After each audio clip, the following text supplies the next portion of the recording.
Welcome back to War Room TV. I'm your host, Jim Jordan. Today we have Douglas Macgregor joining us. Doug, thank you. You're wearing a relic of the past, a tanker's jacket.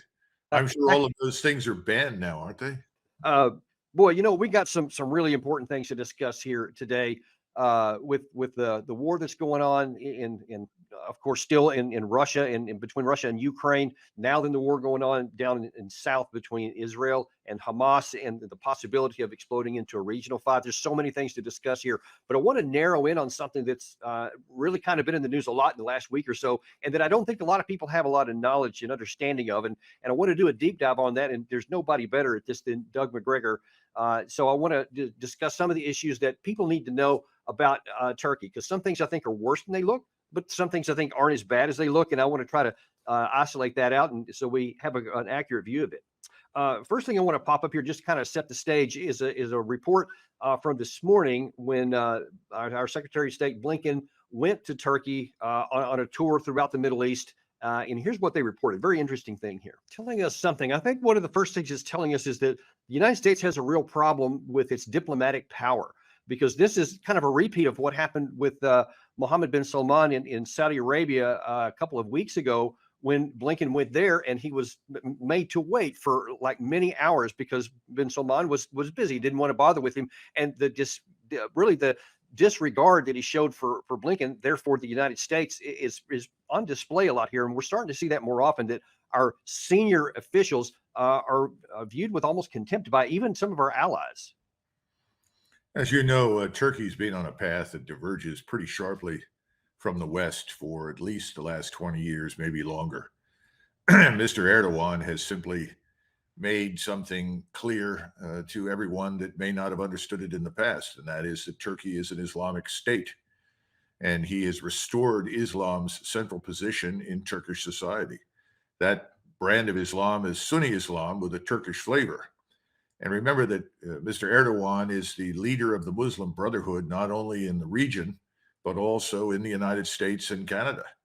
So he's very, very prominent, particularly in Hamas circles, because Hamas is ultimately, you might say, an armed wing of the Muslim Brotherhood. So everyone turns constantly towards Iran, pointing the finger, blaming them for whatever is wrong with Hamas.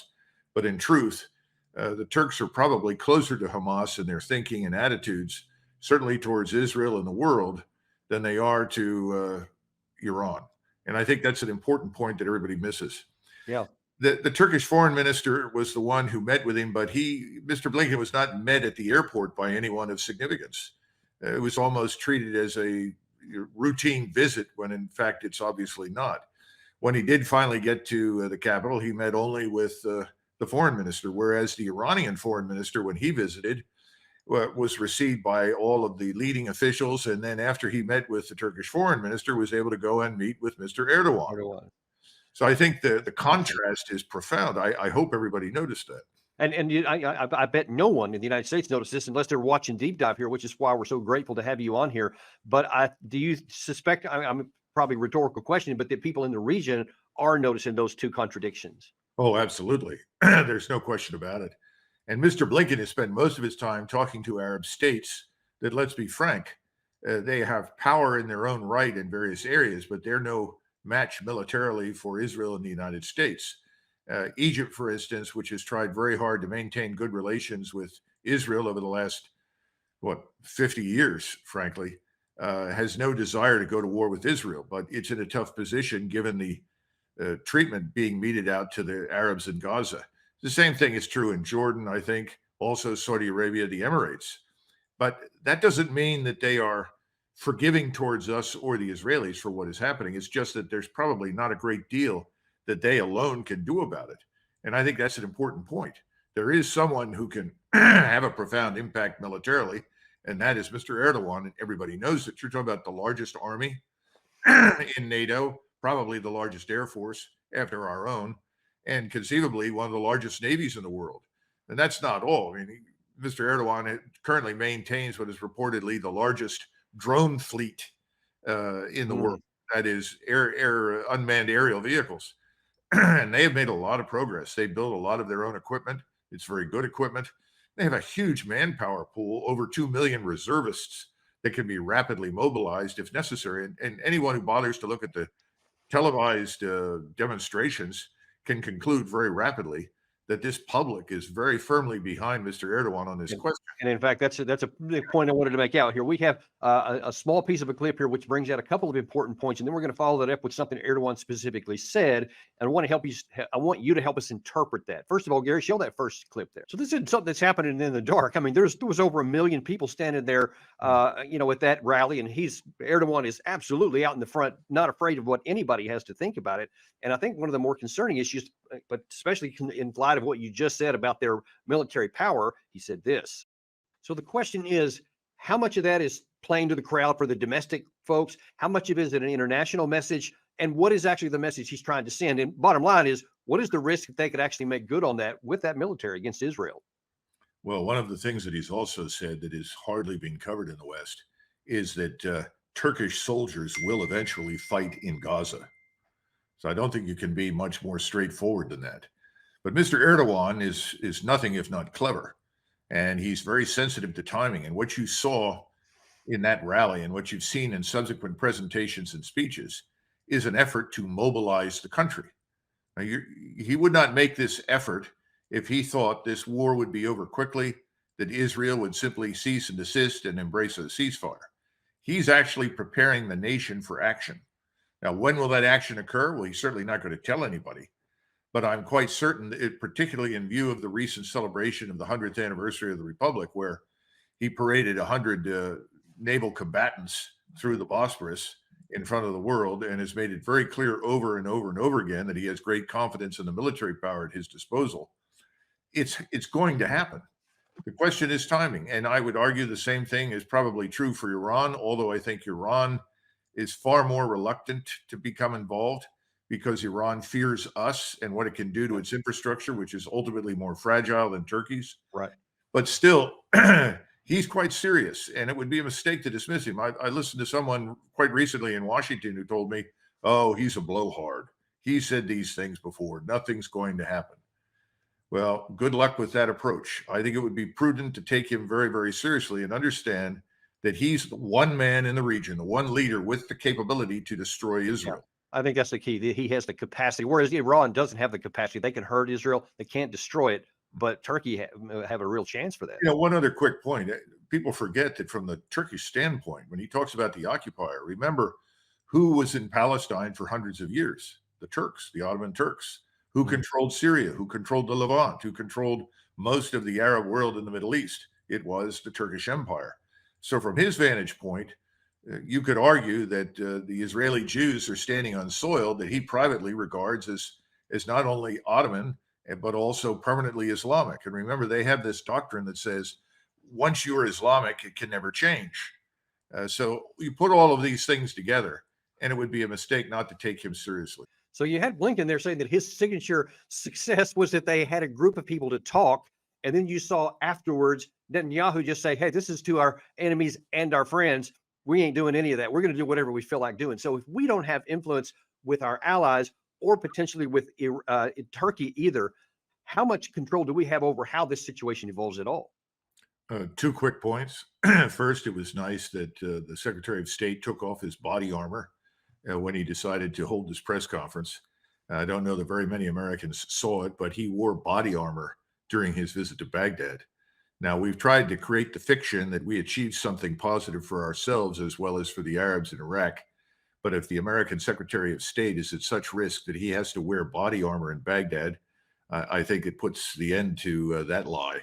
It's also a disgrace that our Secretary of State would, under any circumstances, be under that kind of threat anywhere in the world. Secondly, Mr. Biden and his administration is obedient in service to Israel. And this obedience and their unconditional support for whatever the Israelis want has led to something very dangerous. Effectively, what Biden has done, and I think really Biden is a sort of an afterthought. I think it's Blinken and Sullivan and their powerful forces behind them have essentially opened the cage door and let the tiger out. The tiger is called Netanyahu. And the tiger has determined that it must devour everyone and anyone in the neighborhood that it dislikes or considers a threat. We don't know what to do about that.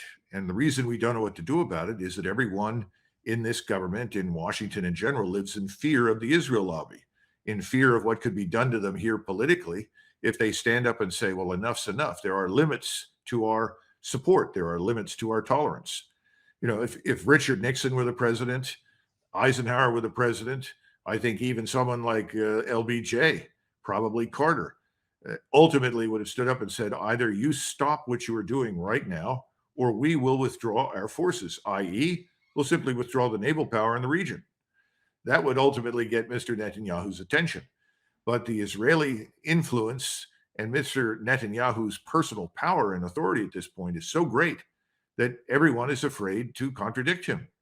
And so it really doesn't matter what Mr. Blinken says in public. The truth is, Mr. Netanyahu is in control. He's not only in control of his destiny, he controls the destiny of American national power, prestige, and influence in the region. Is there anyone that is willing to stand up and just say, hey, it's not anti-Israel to talk about taking care of American national security interest, American interest, economic interest even, or all the things you just mentioned? Do you see anybody, I don't care what party, that's willing to stand up and say, hey, look, we like Israel, but we love America, and here's what we need to do toward that end to help both? Well, I think John Mearsheimer has tried to do just that. And of course, in many of the more extreme circles inside the Israel lobby, he's regarded as a self-loathing Jew. And frankly, you're going to be tarnished almost immediately as not just anti-Israeli per se, but as an anti-Semite. Look, this is a tough position, but I've taken the position from the very beginning that we would have to intervene to save Israel from itself. My assumption from the very beginning was that this could actually escalate to a regional conflict. I think the Israeli attitude has been, as long as we are there and our power can be leveraged on their behalf, they can simply go on with this war of annihilation against Gaza and Hamas until they're finished, and no one will interfere because we are there, at least in the background, ready to support them. That puts us in the uncomfortable position of supporting something we say we oppose. Some of you may remember that we attacked the Serbs, in my judgment, on shaky grounds, frankly, but we said that the Serbs were guilty of ethnic cleansing, of driving out the Albanians. In truth, none of the Albanians were driven out until we started to bomb. But the point is, we have always taken a position that that's unacceptable. But we've decided now this is acceptable if the Israelis do it. Now, in fairness to the Israelis, and they do deserve to hear this, when Mr. Begin and Mr. Sadat, or President Sadat, met during the Camp David Accords discussions, Menachem Begin actually offered Gaza to Anwar Sadat and said, look, we'll give it to you. You take it over. You maintain order and control. And Sadat refused, flat out, not on your life, out of the question. Well, they still reached an agreement. But the point then and the point now is the same. No one in the Muslim world wants vast numbers of Palestinians streaming into their country. Now, they have various reasons for that. They think their societies are fragile. The sudden arrival of these people could be disruptive and destabilizing. Of course, I feel the same way about my country and illegal immigration that is right now sanctioned by the administration. They don't seem to care about our borders and who comes in. But at the same time, there's something else here, and that is the fear in the Arab world that if the Palestinians simply left or were relocated at great expense, but done so peaceably, that would end the discussion about Israel's legitimacy and its long-term position in the region. And there would be no more two-state solution. That wouldn't even be a fantasy. It would just be eliminated. And, the Palestinians have been useful instruments in the Arab world with which to beat the Israelis over the head about this sort of thing. No one has had a solution. Now there is a solution. It's Mr. Netanyahu's solution, and his goal, and the goal of the people that support him, is to essentially cleanse the area between the Jordan River and the Mediterranean. This is just the first big bite. And I think in their minds, they believe that if they can succeed in Gaza, annihilate Hamas, destroy Gaza, drive out the people that live there, this will be an object lesson. And it will be much easier to induce the people on the West Bank to get out, thereby creating what they think is the biblical Israel. In other words, the pre-modern Israel. Now, that's another point of debate. So let me ask you this, though, from a military perspective, is it even a viable military task well, is it a political task to give the military to say, destroy Hamas and bring peace to Israel? Can you, can you even physically kill all Hamas without killing all the people and have peace the result at the end of that? Well, in Warsaw, in January of 1945, I think that's about right. The Nazis went in and crushed the Warsaw Uprising by the Poles. And the Poles were very stupid. All they had to do was wait for a few months, and the Soviets would have been there, and then they might have had a chance at defending themselves against the Soviets. Instead, they decided to fight the Germans, who were ultimately on the way out, and the Germans annihilated them. So do I think it could be done? Yes, the IDF could do to Gaza what was done to Warsaw. And the population there could be dramatically reduced, perhaps not entirely killed or destroyed, but certainly substantially reduced and driven out. That is attainable. The point again is, who are the key actors in all of this? What if Mr. Erdogan finally says, that's it? You know, you've crossed the Rubicon. You're over the red line. We are now going to act. We are obligated as Muslims to act against you. And in the meantime, he receives assurances from the Saudis and the Emirates, we will support you, because remember, his economy is not especially robust. It needs support. He gets a lot of money from Qatar. If he's promised enough funding from all of the actors in the region, the key ones like Saudi Arabia and the Emirates, then he can move. At the same time, he is probably going to turn around to Iran and say, are you going to join me in this? And I think if the Turks attack, the Iranians probably will. It's not because they want to, but they'll see that there's really no alternative. This is the problem from the very beginning for Israel. Israel's enemies continue to multiply. And we don't even need to talk That's about actually the issue. This is not, too many people view any question about what we're doing to support Israel as being anti-Israel. And I argue that the things you're talking about right here is the best thing for Israel. This is the best chance to actually protect them by reining in their worst impulses. Because if you actually could bring a Sunni Muslim and a Shia Muslim country together in opposition to Israel, I mean, that's almost mind-blowing that that's even possible. Well, remember that the conventional wisdom says I'm wrong. You know, conventional wisdom inside the Beltway is, oh, forget that. That's not going to happen. Nothing like that will happen. This will just simmer down and quiet down, and eventually this will go away. But listen carefully to Mr. Netanyahu's words. Everybody listen to the Shiite leader on Friday. Right. Listen to what Mr. Erdogan said in that, or Mr. Netanyahu said in that recent interview that you flashed across the screen. He said, we have no alternative. Either we do this or we're in trouble. In other words, for him, this is an existential fight. He views the enemy as not really being in an existential fight. There are more Arabs out there, and in inexhaustible numbers of Muslim Arabs in his judgment. And what he's trying to do is tell all the rest of the world, listen, you take care of yourselves. We won't bother you, but we're going to finish this job come hell or high water. And we're supposed to support this. Well, the rest of the world isn't just staying out of it. The rest of the world is watching it. The rest of the world is appalled. Even when you go into Europe, everyone thinks that, well, the Europeans are all behind Israel. Well, the elites in the government are supportive of Israel. Yeah. But when you dig deeper into the populations of Western Europe, they're no more supportive of Israel than they are of the Islamist Arabs.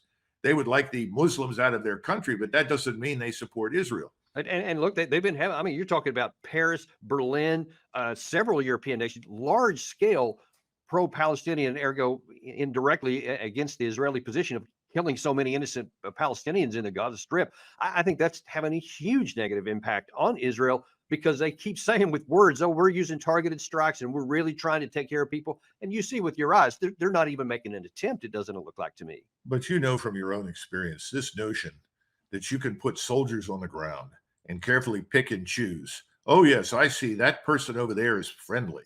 We'll move our fire to the right here because that's got to be a Hamas fighter. Give me a break. I am the last person to criticize Israeli soldiers for whatever they do in that city, because they want to stay alive. It's fine to defeat the enemy, but to defeat the enemy, you need to kill the enemy before he kills you. That means the notion that can be, what did they call it? Discretionary warfare. I always laugh when I hear this sort of thing. So when somebody asks me, can the Israelis go in there and utterly annihilate the place? Yes, they can do that. It's going to take time and it's going to cost a lot of lives. The question is, how long will this go on before finally someone somewhere in Ankara, in Tehran, in Riyadh, in Cairo says, oh my God, no more. This has to end. And if the United States won't intervene, then we will have to do so. That's the question. Yeah, And that is my big concern, and that's why going back to the beginning of this, I worry about who we've got operating here. That's President Biden at the top and Blinken as the senior guy from the State Department, because you see that he's just being held in contempt by everybody on both our enemies and our friends. He's just viewed with nearly contempt and certainly not having any influence by any of them. And if that's what's going to keep us out of war, then we have some real trouble. But I think, Doug, that what needs to happen is there needs to be some strings put on this funding right real quick. And I don't know if Congress can do it, if the White House won't, but somebody needs to say, hey, all this $14 billion that you're wanting here, that's going to be putting some big strings on there, because we're not basically going to pay to harm our own interest, which is what we seem to be doing right now. well, right now you have too many people like Senators Blumenthal and Graham who are anxious to go to war with Iran and want to use this particular opportunity to do so.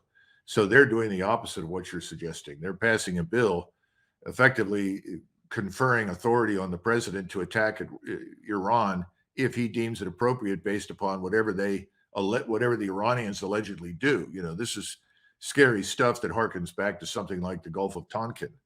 We don't want to do that, but there are a lot of people on the Hill that feel that way. And then you have the people on the Hill who are just afraid of the money.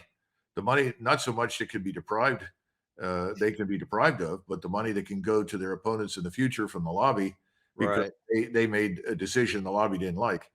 You know, if you're waiting for men of courage and conviction to stand up and be counted, boy, you're in for a long wait. Disraeli used to say that the most rare virtue in politics that he'd ever encountered was courage. He said you never see it because it's unrewarding. That's not how you stay in power. That's not how you get reelected. So I wouldn't expect that. So, and the other thing is, look, if you're going to get courage, it should be in the White House. But I don't see any evidence for it. And I think someone like Mr. Netanyahu would eat these people for lunch. He is a tough-minded character. By the way, so is Erdogan. Erdogan's not going to be pushed easily in any particular direction. So I don't think we have either the personalities or the credibility right now or the strength to do much. We're about running out of time here, but I do want to get one more view on yours, because it's something that a lot of people have some strong opinions in opposite directions on. I have been on a number of shows here recently where I've been advocating that we get our troops in Iraq and in Syria out, because all they are is vulnerability for these, Iranian-backed groups that could kill Americans who are there for no value to our country, which could be used by people like Lindsey Graham to say, see, now we have to strike Iran, and because they did it, even they wouldn't even be bothered or waiting for evidence. But the question that I'd like you to answer is, can it be done now? It should have been done a long time ago. It wasn't. Trump tried to get us out in 2019 out of Syria, and that was thwarted for reasons you know probably better than I do. But now then that we are here, and they have been attacked recently, can we withdraw them without it harming our interest? And how would you like to see that play out? Well, if you try to withdraw those troops now by pointing out that the 1,000 up in Syria are essentially a target array waiting to be destroyed, whether it results from the Shiite militias or it results from the Turks as they move south to engage Israel. I mean, all sorts of bad possibilities exist. People would argue you can't do that. If you do that, you will signal weakness on the part of the United States. The same thing is true in Iraq. You know, if you pull them out of Iraq, it's the final admission that what we did there was an enormous failure. Remember, the Iraqi parliament voted to throw us out in 2020, and we politely said, no, we're not leaving. Doesn't matter what the Iraqi parliament says, we're staying. That was a mistake in my view. I think we should have said, fine, thank you very much, cut our losses and gotten out. We should have gotten those troops in Syria a long time ago. And frankly, when I was in the building and I asked the question, what are they doing? You know, you got various said, well, they're there to help contain Iran. Really? That doesn't make any sense. I see no imminent Iranian invasion. Well, you know, the Shiite militias, well, they're all local. They're going to defend their turf, but I don't see any evidence for much else. Well, we have to be there for Israel. And, you know, my experience with the Israelis at the time was that if somebody moved the wrong way, said the wrong thing, did anything in Syria, they'd know about it, didn't need our help. Right. And the Russians at that point, when they were accommodating the Israelis, made it possible for the Israelis to strike whatever Iranian-related targets they found in Syria that they thought were dangerous. Well, they destroyed their relationship with Russia. That's over, which is another subject, which is also, in my judgment, dangerous for Israel. They actually were very smart diplomatically in the way they were handling Russia and the United States. So now they've got one friend left, really, who counts, and that's us. And we don't seem to be able to do what I think a friend should do, which is tell them, this far and no further. I just don't think we can do it. So I see nothing happening until Mr. Netanyahu decides to make it happen. And then secondly, until this winds into a somewhat more dangerous regional conflict. That's exactly what I fear the most. And Doug, we're gonna have to leave it there. We're out of time. I'm so grateful. This has been one of the most enlightening shows that we've ever done here. It's really, really good. And I fear that there's much more to come, and we'll have to have you back to go in probably what's going to be the next phase of this. Thank you for coming today. We're all wrong, and something else happens that keeps us out of this major war that will only result in Israel's destruction. That's what we don't want. That's exactly right. Thank you very much, Doug. And thank you guys for coming. Be sure and share this to everybody you can.